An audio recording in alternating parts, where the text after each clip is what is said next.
Moments ago, the Ways and Means Committee, we voted to release over 700 pages of additional material provided to the committee by two IRS whistleblowers, Gary Shapley and Joseph Ziegler, who came forward at great risk to their careers and reputations to bring to light evidence of corruption and misconduct within our federal government.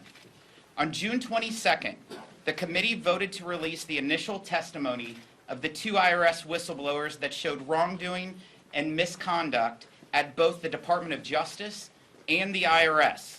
Their testimony then also shed light on a complex and lucrative enterprise operated by the Biden family to enrich themselves to the tune of at least $20 million, with much of Hunter Biden's share going unreported for taxes. In the months since, no one has offered any evidence that contradicts Mr. Shapley and Mr. Ziegler's testimony. In fact, much of their testimony has been supported by additional IRS witnesses who set for transcribed interviews after being subpoenaed by this committee. The new information we just voted to release today further confirms their testimony. Let's look at what the new evidence released today shows. 1, it is clear that then Vice President Joe Biden's political power and influence was, quote, the brand that Hunter Biden was selling all over the world. Even more alarming, the Biden family foreign influence peddling operation suggests an effort to sway U.S. policy decisions.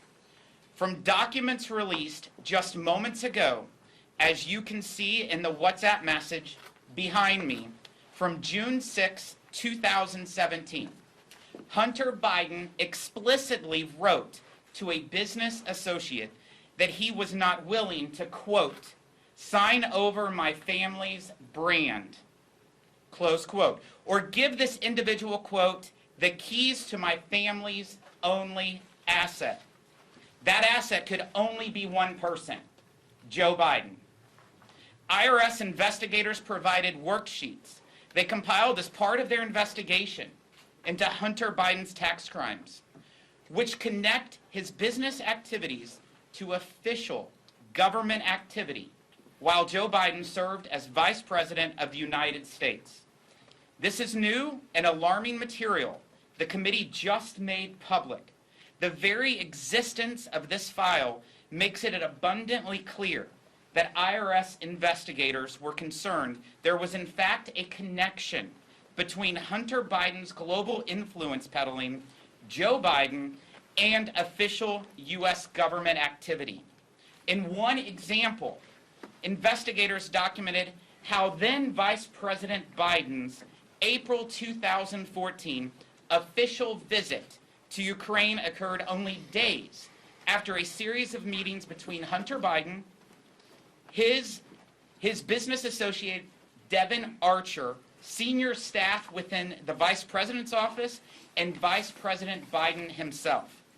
We have received an email sent during that same time frame from an executive of Burisma, a Ukrainian company, to Devin Archer, saying a, quote, reasonable balance could be reached about Hunter Biden. 1 month later, Burisma announced Hunter Biden's appointment to its board. In another example from today's material, then Vice President Joe Biden hosted Hunter and two of his business associates, including billionaire Miguel Alemán, at the White House in February of 2014, where they had lunch, quote, in Dad's office. Just 3 months later, Hunter Biden sent an email to Devin Archer saying, quote, we need to get to Mexico City and cement the deal with Miguel. Public records show Joe Biden later used Air Force Two to shuttle Hunter and another business associate, Jeff Cooper, to Mexico City in 2016. These documents also underline how Hunter Biden's role as, quote, door opener extended far beyond his father and includes numerous other meetings between Hunter Biden and senior U.S. government officials, including now Secretary of State Antony Blinken. 2, the evidence today shows the complexity and scale of the Biden family influence peddling scheme. Millions of dollars were flowing through subsidiaries and LLCs to avoid taxes and shield visibility into how the money from foreign sources, including countries like Ukraine, Russia, China, went to different entities and Biden family members. The additional whistleblower documents we just released specifically mentioned 23 foreign countries on 4 different continents with connections to Hunter Biden's business operations. The map behind me shows the sheer scale and scope of this global operation. Lastly, in the whistleblower's original testimony, we learned DOJ took unprecedented action to impede any investigative step that could have led investigators to President Joe Biden. As you can see here in this new material, the whistleblowers have provided an email in support of their earlier testimony where U.S. Attorney Leslie Wolf directs investigators to remove all mentions of, quote, political figure 1 from a search warrant. And who is political figure 1? I would think you would ask. That individual is none other than former Vice President Joe Biden. Here we see clear as day that the Department of Justice actively interfered in an investigation to protect the current president of the United States. Additionally, in January of 2022, Attorney Wolf declined to pursue campaign finance violations identified by investigators potentially related to more than $2 million in payments from Kevin Morris, a Democrat Party donor, to cover Hunter Biden's unpaid tax liabilities. In the documents we voted to release today, U.S. Attorney Wolf stated she, quote, is not personally interested in following the lead the investigators identified. Another piece of evidence implicating Joe Biden, and in this case, his presidential campaign, stopped dead in its tracks. In an interview with investigators, James Biden, the president's brother, stated that he did not know how Hunter Biden even knew Kevin Morris, who was paying Hunter Biden's taxes, or why Kevin Morris was helping Hunter Biden. The transcript of the interview contained in today's materials shows that James Biden told investigators Hunter Biden asked him to thank Mr. Morris for his payment, quote, on behalf of the family. It is reasonable to ask who requested that Kevin Morris cover Hunter Biden's tax liability, or whether he received something in return for his more than $2 million in payments to someone that he barely knew.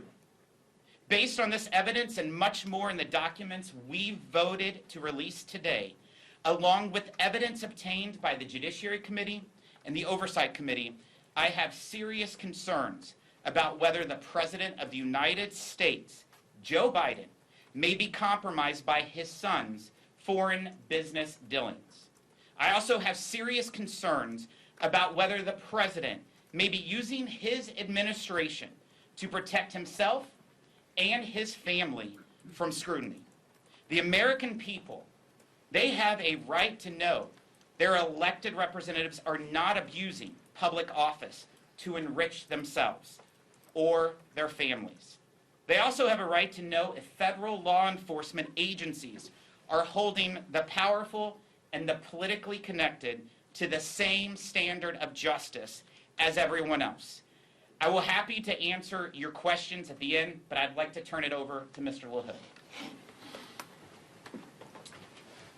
Well, thank you, Chairman Smith. I think the information that was released today shows the web of criminality by Hunter Biden and the Biden family and corroborates the information that we received initially from the whistleblowers.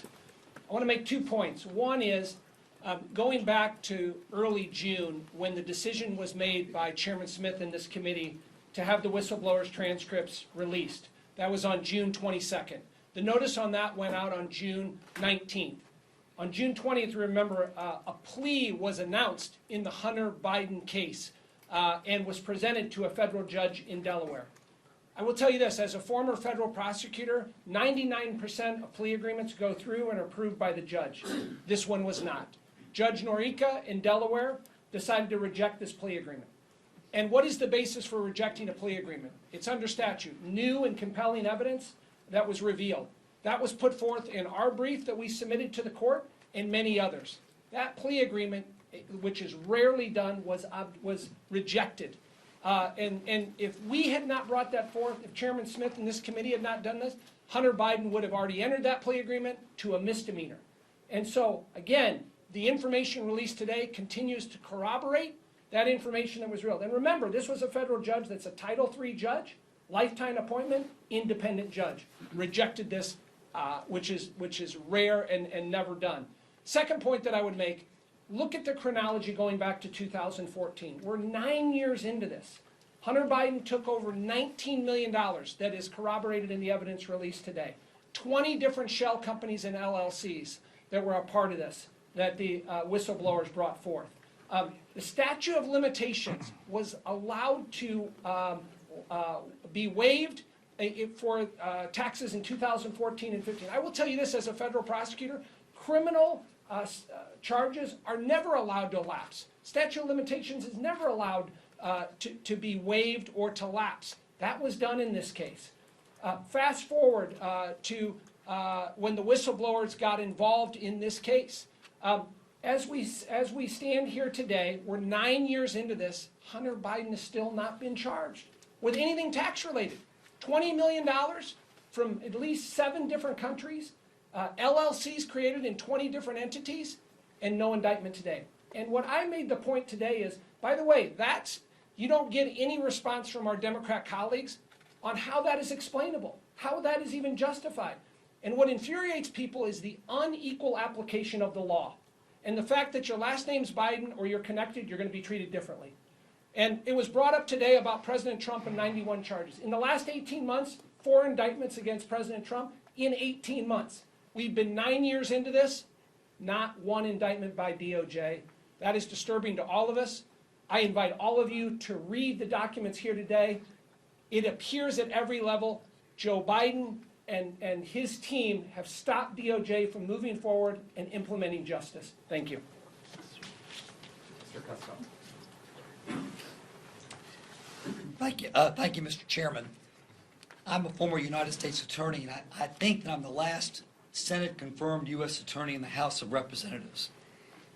What we've seen from the Department of Justice, either slow-walking or deliberately stalling charges or letting charges expire, should be appalling to everybody. I know it certainly is to all of us. First of all, I appreciate the 2 whistleblowers coming forward at the expense of their career, the possibility that their careers could have been ended, because they were also concerned at what they saw as the miscarriage of justice. One person being treated differently than the other, along with the possible involvement of Joe Biden. And if I could, this email that Chairman Smith referred to a moment ago, I want to point a few things out.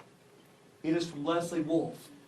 It is dated August 7th of 2020, about 2 months, 3 months before the election. This BS SW draft, SW is search warrant, draft, I think BS is Blue Storm. This is giving permission to have the search warrant executed. That last line of Leslie Wolf's email, there should be nothing about political figure 1 in here. I know we all have this concern, and I think all of our constituents, everybody in America should have the concern, why is this assistant U.S. attorney removing any possibility of having anything in the search warrant related to Joe Biden, who was the former vice president, who could be a future president? Again, political figure one is identified as former Vice President Joseph Biden Jr. It's about a two-tiered system of justice. If Joe Biden's name had been Smith or Jones or Johnson, he would not have been excluded from the search warrant. But yet he was. And we wouldn't have known that unless the whistleblowers came forward. And you wouldn't know it, and the American people wouldn't know it, unless we just took this vote to release the information to the public.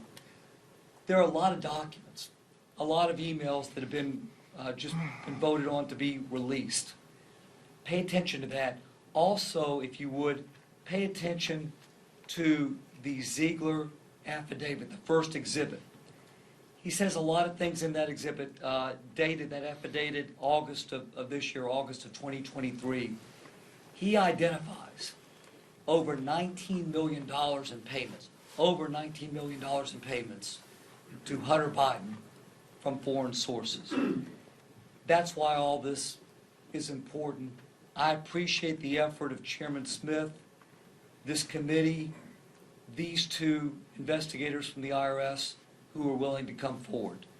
And at this time, I'd like to call the committee, the Oversight Subcommittee, Chairman Swiker. Very kind, thank you. Look, it's a lot of reading. You have several hundred pages on this added into what was put out a couple months ago. If you have the opportunity to start to work through it, you got many different storylines you can all work on. But one that I find most concerning to me personally is we live in a country where we no longer believe in our institutions. You all see the polling, what we believe in the press, what we believe in those who are elected. Read through this and you'll start to understand that distrust may be quite justified. People are being treated very, very differently because they're part of the political aristocracy. If you're going to have a functioning representative democracy, the chairman's absolutely right. We need to do our work here. We need to bring sunshine into how differently people in this are being treated. And then maybe once we've exposed that, we can go back to starting to build some trust back in our institutions. But take this seriously, because this is more than just a story about family who's in the White House or who's in the White House itself. It's also how the police bureaucracy, the law enforcement bureaucracy, were willing to block, tackle, change the rules for certain people, something none of you would ever receive.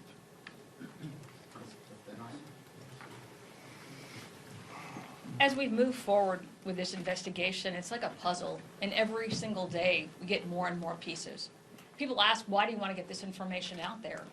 And quite frankly, after having read the testimony, after having looked at the emails, the picture is coming very clear. Not only do you have a two-tiered system, not only do you have politicians at the highest echelons of our U.S. fabric who are willing to sell themselves out, sell their country out, sell their positions and enrich their families, but you also have bureaucrats that are so embedded in the system that they're happy to play along and protect these people. What we have found with our whistleblowers is people who are hard-working American federal workers who want to get down to the bottom. They are non-political. They don't care. They have a job and they take it seriously. And what you see time and time again from these emails is they're thwarted from doing their job. They have policies that are thrown in front of their face. When they're getting ready to travel, to go investigate, to go talk to a witness, they're told, oh, you didn't fill this paperwork out. We changed it at the last minute. We've changed our policies.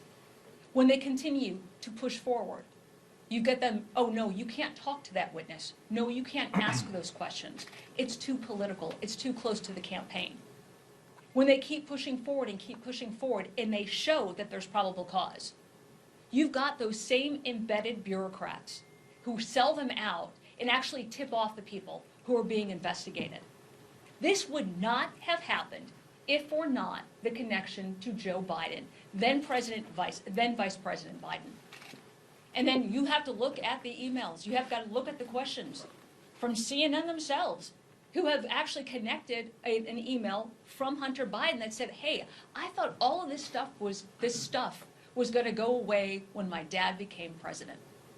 Do you think anybody else would have received that type of treatment? Absolutely not. The two-tier justice system has got to be exposed.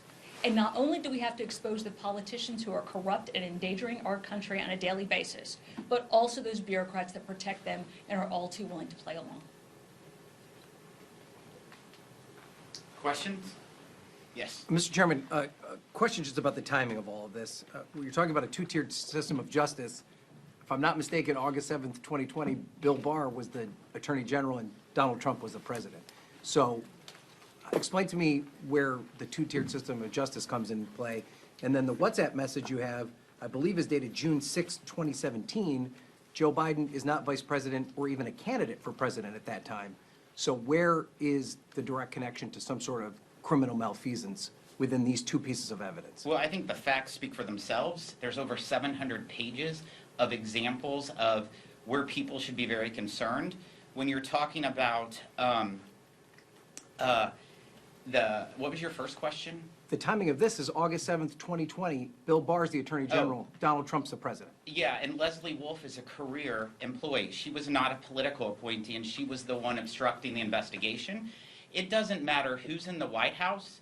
We need to make sure that the Department of Justice works for all people and doesn't treat those who are politically connected or wealthy much differently. And unfortunately, we have several examples that came forward by the two IRS whistleblowers that proves that people are treated differently because they're politically But connected. haven't you suggested that Joe Biden being the president now is unfairly treating Donald Trump in his indictments?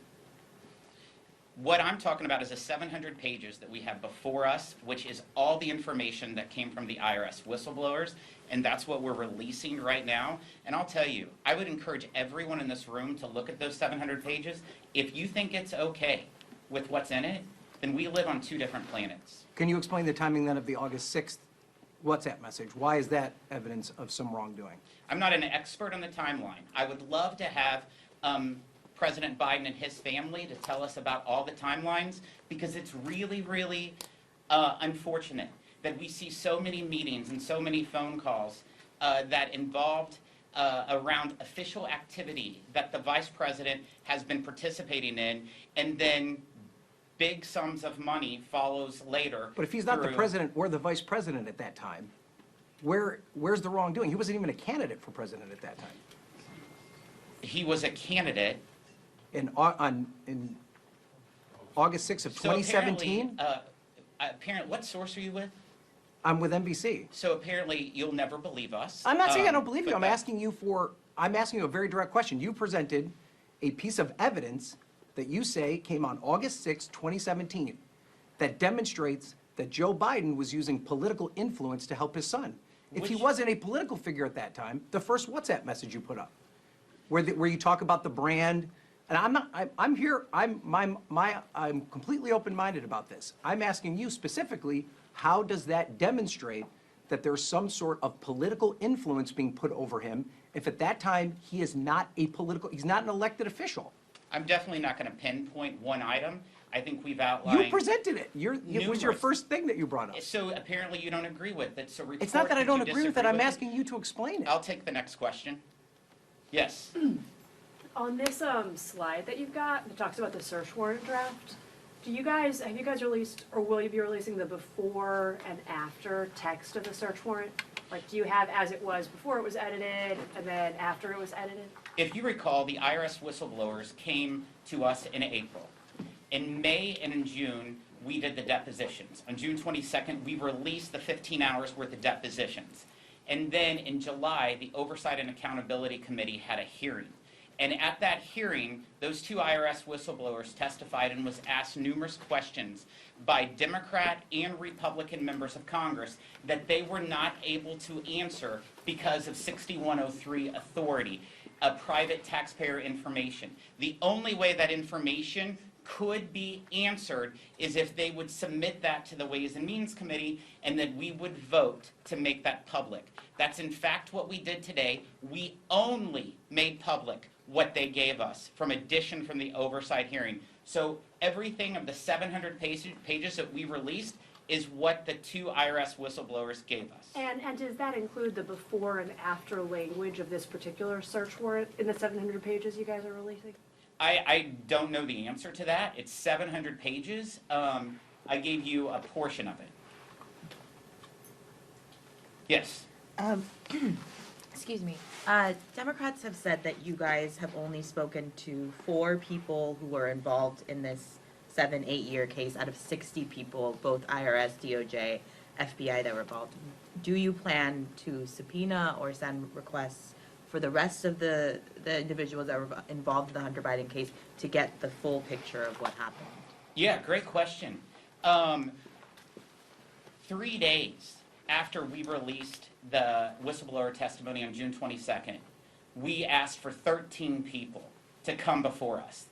IRS agents, FBI employees, Secret Service. This administration has stalled those requests. We did subpoena 4 of those that we just recently finished their depositions in the last 2 weeks. It took us 3 months to get 4 people because of how the administration, Joe Biden's administration, is blocking their employees from speaking to Congress. This is probably the first time in the history of Congress that we've seen a special counsel appointed to obstruct a congressional investigation. And that's in fact what we're seeing out of this administration. And secondly, to go back to the timeline of August 2020, will you be asking Bill Barr or anyone from the Trump Justice Department to come in and talk about their time on this case? We have a long list of people that we are trying to come in to answer questions. We're following the facts, and we're going to see where the facts lead us. Can I add something on that, Yes. Chairman Smith? So to both your questions on the timeline, I think it's important to remember the U.S. attorney at the time, David Weiss, was put forth by the 2 Democrat senators from Delaware. So it was their choice for the U.S. attorney, Mr. Weiss. We would love to talk to Leslie Wolf. If you read through the affidavits from the whistleblowers, they say under oath, Leslie Wolf put a stop to it. She's a career federal prosecutor in Delaware. She has not come forward. We haven't had the ability to talk to her. We'd love for her to go to the Judiciary Committee, be put under oath, and explain why she stopped this investigation at every level. That pinpoints the exact time that you're talking about there, but they have not come forward. They have not been revealing. None of that information has come forth. Yes. What do you expect the Ways and Means Committee's involvement to be moving forward on the impeachment inquiry? You know, you just used Power 6103. Do you think you would use it again, or would it be through subpoenas? You know, how do you expect that to move forward? You know, we're definitely moving, we're going to follow the facts, like I said. There's several individuals that we want to hear from. Leslie Wolf is one of the 13 that we requested the last week in June. So there's numerous individuals. We're going to continue to push for them to come forward and answer the questions that we have. Yes. On the impeachment hearing tomorrow, you're going to be there. What is it that Republicans are hoping to accomplish with this? What is the goal of this hearing when it doesn't have Hunter Biden associates, when it doesn't have Biden administration officials or somebody like Leslie Wolf, just these experts? What's the point of this particular hearing? There's definitely a lot of questions about what is an impeachment inquiry, what does that encompass, what's going on, and what is precedent in the past. A lot of that, according to what you see as the witnesses, that is what I would predict that you're going to hear at that hearing. I'm not the chairman. Jamie Comer is the chairman of oversight. I'll be waving on, but that is my projection of what you're going to hear at the hearing. Yes. Mr. Chairman, just your response to this. Shortly after Senate Majority Leader Chuck Schumer announced there was bipartisan support for the Senate's version of continuing resolution, several Senate Democrats, including Senator Brown of Ohio today, slammed House Republicans' priorities going after this impeachment inquiry after today's press conference with Ways and Means. Your response to, while House Speaker Kevin McCarthy announced that a continuing resolution, he wants to bring it forward. It doesn't appear that they have the votes yet to pass that by the end of the week. Should House Republicans be focusing on these other priorities and not averting a government shutdown? House Republicans can walk and chew gum. We're pretty good at that, and that's exactly what we're doing. I have full faith that we'll be able to deliver funding. I will point out that the United States Senate has yet to pass one appropriations bill. One. They've not even passed one. They said 3 weeks ago that they were going to pass some. We have passed bills. We were here at 12:30 last night voting on appropriations bills.